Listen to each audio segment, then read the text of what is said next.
Hi ಎಲ್ಲರಿಗೂ ನಮಸ್ಕಾರ. ಈ ಒಂದು ವಿಡಿಯೋದಲ್ಲಿ ನಾನು ನಿಮಗೆ ವೆಹಿಕಲ್ ಇನ್ಸೂರೆನ್ಸ್ ಬಗ್ಗೆ ಒಂದು ಮಾಹಿತಿಯನ್ನು ಶೇರ್ ಮಾಡ್ಕೋತೇನೆ.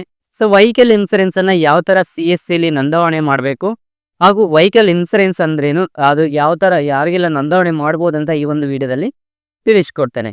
ಮೊದಲನೇದಾಗಿ ವೆಹಿಕಲ್ ಇನ್ಸೂರೆನ್ಸ್ ಅಲ್ಲಿ 4 ಟೈಪ್ಸ್ ಬರುತ್ತೆ. ಒಂದು first party, second party, third party insurance, ನಾಲ್ಕನೇದಾಗಿ motor comprehensive insurance. First party insurance ಅಂದ್ರೆ ಓನರ್ ಆಫ್ ದ ವೆಹಿಕಲ್. ಯಾರು ಒಂದು ಗಾಡಿಯ ಓನರ್ ಆಗಿರ್ತಾರೆ ವೆಹಿಕಲ್ ಏನರು, ಅವರು ಫಸ್ಟ್ ಪಾರ್ಟಿ ಆಗಿರ್ತಾರೆ. ಅವರೇನಾದ್ರು ಅಪಘಾತಕ್ಕೆ ಈಡಾದ್ರೆ ವೆಹಿಕಲ್ ಓನರ್ ಅಥವಾ ವೆಹಿಕಲ್ಗೆ ಏನಾದ್ರು ಹಾನಿ ಆದ್ರೆ ಅವ್ರಿಗೆ ಇನ್ಸೂರೆನ್ಸ್ ಕ್ಲೈಮ್ ಆಗುತ್ತೆ.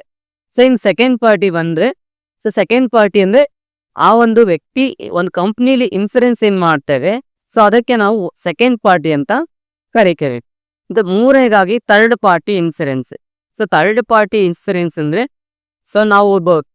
ನಾವೊಂದು ವ್ಯಕ್ತಿಗೆ ಅಂದ್ರೆ ನಾವು ರಸ್ತೆಯಲ್ಲಿ ಹೋಗುವಾಗ ಯಾವುದೋ ಒಬ್ಬ ವ್ಯಕ್ತಿಗೆ ಅಪಘಾತ ಮಾಡಿದಾಗ ಆ ವ್ಯಕ್ತಿಗೆ ಆಗುವಂತ ತೊಂದರೆ, ಆಗುವಂತ ನಷ್ಟಕ್ಕೆ ಇನ್ಸೂರೆನ್ಸ್ ಕ್ಲೈಮ್ ಆಗುವಂಥದ್ದು.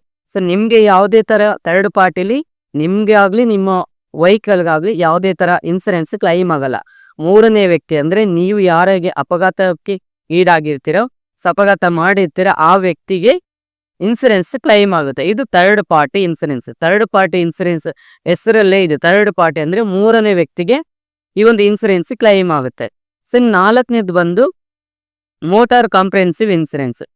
ಮೋಟಾರ್ ಕಾಂಪ್ರಿಹೆನ್ಸಿವ್ ಇನ್ಸೂರೆನ್ಸ್ ಅಂದ್ರೆ ಇಲ್ಲಿ ಇಬ್ರಿಗೂ ಆಗುತ್ತೆ. ಅಂದ್ರೆ ಓನರ್ ಆಫ್ ದ ವೆಹಿಕಲ್ ಹಾಗೆ ಎದುರುಗಡೆ ಪಾರ್ಟಿ. ನಮ್ಮ ಎದುರುಗಡೆ ಏನ್ ವೆಹಿಕಲ್ ಇರುತ್ತೆ ಆ ವ್ಯಕ್ತಿಗೆ ನಾವೇನು ಅಪಘಾತ ಆಗಿರುತ್ತೆ ಅವರಿಗೂ ಇನ್ಸೂರೆನ್ಸ್ ಕ್ಲೈಮ್ ಆಗುತ್ತೆ. ಅವರ ಗಾಡಿಗೂ ಕೂಡ ಆಗುತ್ತೆ, ನಮ್ಮ ಗಾಡಿಗೂ ಇನ್ಸೂರೆನ್ಸ್ ಕ್ಲೈಮ್ ಆಗುತ್ತೆ. ಮತ್ತೆ ನಮ್ಗೆ ಏನಾದ್ರು ಆಗಿದ್ರು ಕೂಡ ವೆಹಿಕಲ್ ಇನ್ಸೂರೆನ್ಸ್ ಕ್ಲೈಮ್ ಆಗುತ್ತೆ.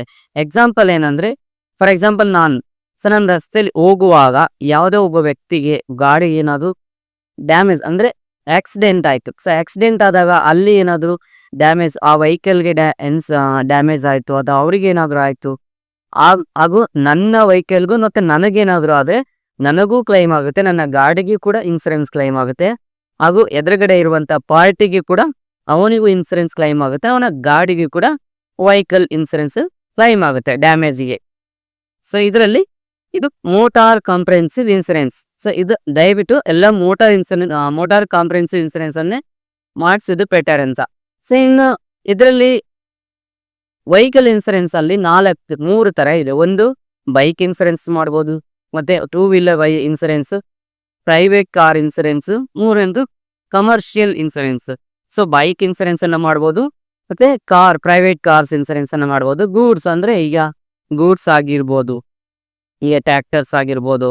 ಗೂಡ್ಸ್ ಅಂದ್ರೆ ಲಾರಿ, ಈ 4 ವೀಲರ್ ಮೇಲೆ ಏನು ಗೂಡ್ಸ್ ಪ್ಯಾಸೆಂಜರ್ ವೆಹಿಕಲ್ಸ್ ಇರ್ತಲ್ಲ ಅವನ್ನ ಕಮರ್ಷಿಯಲ್ ಅಂತ ನಾವು ಕರಿತೇವೆ.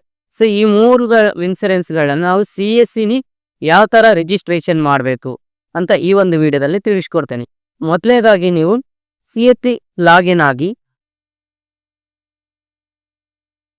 ನೋಡಿ CSC ಲಾಗಿನ್ ಆಗಿ ಡ್ಯಾಶ್ ಬೋರ್ಡ್ ಅಲ್ಲಿ ನಾನು ಇವಾಗ CSC ಲಾಗಿನ್ ಆಗಿ ಇಲ್ಲಿ ಸರ್ಚ್ ಐಕನ್ ಇದೆಯಲ್ಲ, ಇಲ್ಲಿ ನೀವು ನಾನೀಗ ಒಂದು ಕಂಪ್ನಿದು ಟೋಕೆ ಕಂಪ್ನಿದು ಒಂದು ಇನ್ಸೂರೆನ್ಸ್ ಅನ್ನ ನಾನು ಅಪ್ಲೈ ಮಾಡ್ತಾ ಇದ್ದೀನಿ. ನಿಮ್ಗೆ ಯಾವ್ದು ಬೇಕೋ ಅದನ್ನು ಸೆಲೆಕ್ಟ್ ಮಾಡ್ಕೋಬಹುದು. ತುಂಬಾ ಕಂಪ್ನಿಗಳಿದೆ ಇನ್ಸೂರೆನ್ಸ್. ನನಗೆ ಟೋಕೆದಲ್ಲಿ ಯಾವ ತರ ಹಾಕ್ಬೇಕಂತ ತೋರಿಸ್ಕೊಡ್ತೇನೆ. ಇಲ್ಲಿ ಲಾಗಿನ್ ವಿತ್ ಡಿಜಿಟಲ್ ಸೇವಾ ಕನೆಕ್ಟ್ ಅಂತ ಆಪ್ಷನ್ ಇದೆ, ಇದ್ರ ಮೇಲೆ ಕ್ಲಿಕ್ ಮಾಡಿ.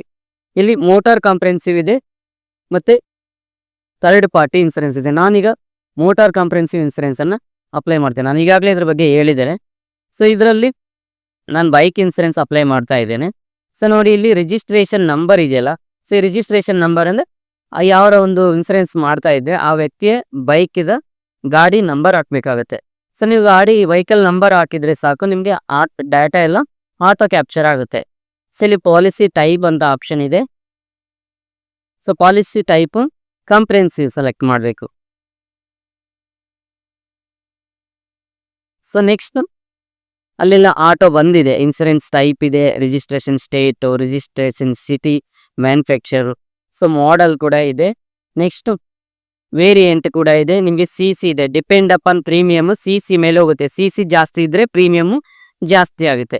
ನೋಡಿ ಇಲ್ಲಿ ಮ್ಯಾನುಫ್ಯಾಕ್ಚರಿಂಗ್ ಇಯರ್ ಇದೆ, ಡೇಟ್ ಆಫ್ ಫಸ್ಟ್ ರಿಜಿಸ್ಟ್ರೇಷನ್ ಇದೆ, ಪಾಲಿಸಿ ಪೀರಿಯಡ್ ಇದೆ, ಇನ್ಸೂರೆನ್ಸ್ ಇನ್ಸ್ಪೆಕ್ಷನ್ ಡೇಟ್ ಇದೆ, ಪಾಲಿಸಿ ಎಕ್ಸ್ಪೈರೇಷನ್ ಡೇಟ್ ಇದೆ, email I D, mobile number ಇದೆ. ಸೊ ಈಗ ಯಾವ ಒಂದು ವ್ಯಕ್ತಿಯ ಇನ್ಸೂರೆನ್ಸ್ ಮಾಡ್ತಾ ಇದ್ರೆ ಅವರ ಒಂದು ಮೇಲ್ ಐ ಡಿ ಕಂಪಲ್ಸರಿ ಹಾಕ್ಬೇಕಾಗತ್ತೆ.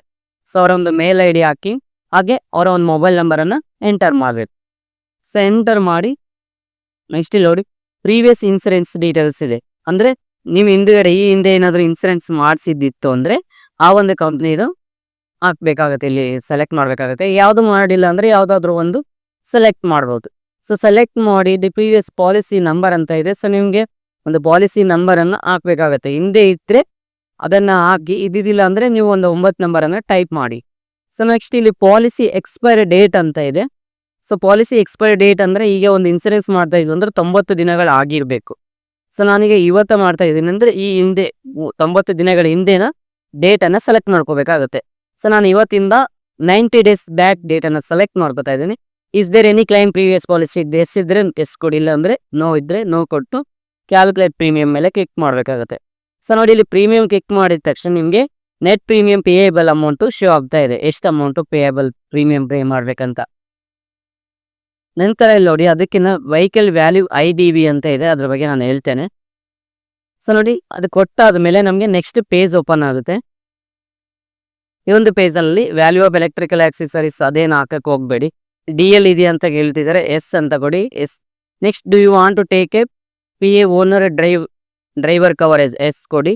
So next do you want ಏನು ಚೇಂಜಸ್ ಮಾಡೋಕ್ಕೆ ಹೋಗಬೇಡಿ. ಸೊ ಆಲ್ಮೋಸ್ಟ್ ಎಲ್ಲ ಹೇಗಿದೆ ಹಾಗೆ ಕೊಡಿ. ಸೊ ನೆಕ್ಸ್ಟ್ ನಿಮಗೆ ಹಾಗೆ ಸ್ಕ್ರೋಲ್ ಡೌನ್ ಮಾಡಿ ಕೆಳಗಡೆ ಬಂದರೆ ನಿಮಗೆ ಇಲ್ಲಿ ನಾಮಿನಿ ನೇಮ್ ಕೇಳುತ್ತೆ. ಅಂದರೆ ಯಾರೋ ಒಂದು ಪಾಲಿಸಿ ಮಾಡ್ತಾ ಇದ್ದಾರಲ್ಲ ಪಾಲಿಸಿ ಹೋಲ್ಡರ್, ಆ ಒಂದು ವ್ಯಕ್ತಿಯ ಹೆಸರನ್ನು ಹಾಕ್ಬೇಕಾಗತ್ತೆ. ಸೊ ಅಂದರೆ ಬೈಕ್ ಇನ್ಸೂರೆನ್ಸ್ ಯಾರ್ದು ಮಾಡ್ತಾ ಇದ್ದೀರಲ್ಲ ಆ ಒಂದು ಇನ್ಸೂರೆನ್ಸ್ ಅವ್ರದ್ದೊಂದು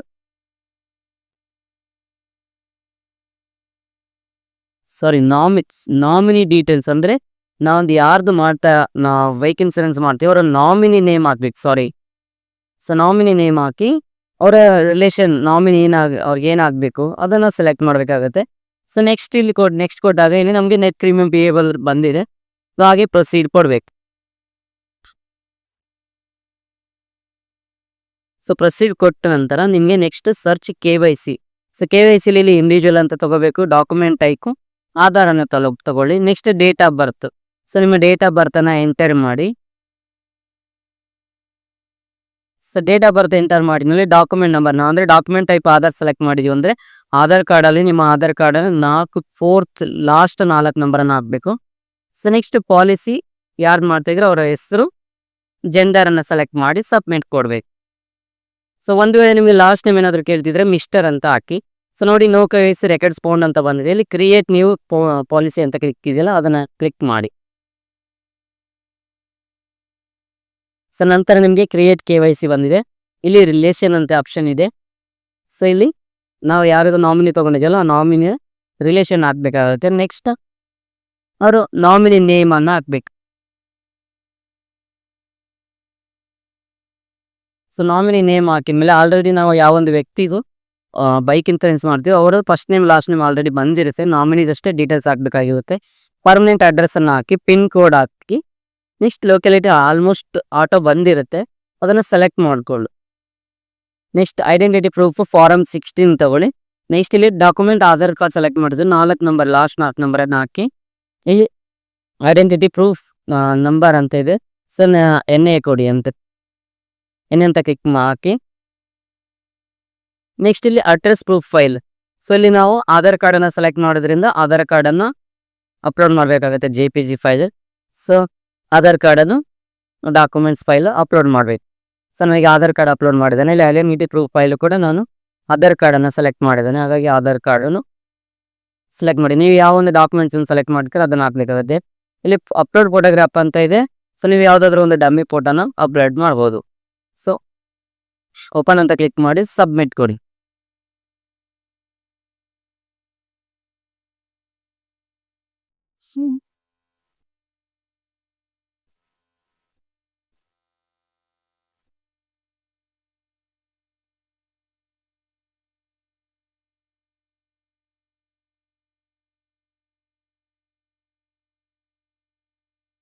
ಸೊ ಸಬ್ಮಿಟ್ ಕೊಟ್ಟಾದ್ಮೇಲೆ ನಿಮಗೆ ಈ ಥರ ಯುನಿಕ್ ರೆಫರೆನ್ಸ್ ID ಬರುತ್ತೆ. ಸೊ ಇದನ್ನು ನೋಟ್ ಮಾಡಿ ಇಟ್ಕೊಂಡಿರಿ. ಸೊ ನೆಕ್ಸ್ಟು ನಿಮಗೆ ಕ್ರಿಯೇಟ್ ಪಾಲಿಸಿ ಅಂತ ಆಪ್ಷನ್ ಇದೆ. ಸೊ ಈ ಒಂದು ಕ್ರಿಯೇಟ್ ಪಾಲಿಸಿ ಮೇಲೆ ಕ್ಲಿಕ್ ಮಾಡಿ.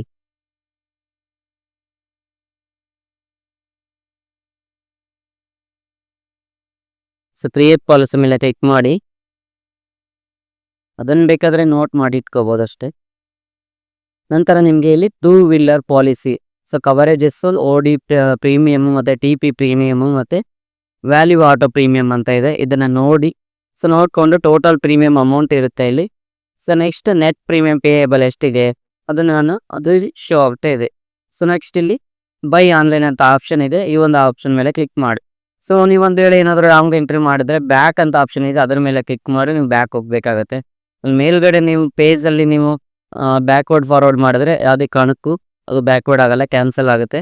ಸೊ ನನಗೆ ಪೇ ಮಾಡ್ತಾ ಇದ್ಮೇಲೆ ನಿಮ್ಮ ನಿಮ್ಮ CSC ID ಮತ್ತು ವಾಲೆಟ್ ಪಿನ್ನನ್ನು ಹಾಕಿ, ಪಾಸ್ವರ್ಡ್ ಏನಿದೆಯಲ್ಲ ಅದನ್ನು ವಾಲೆಟ್ ಪಿನ್ ಹಾಕಿ ಪೇ ಮಾಡಿದೆ ನನಗೆ.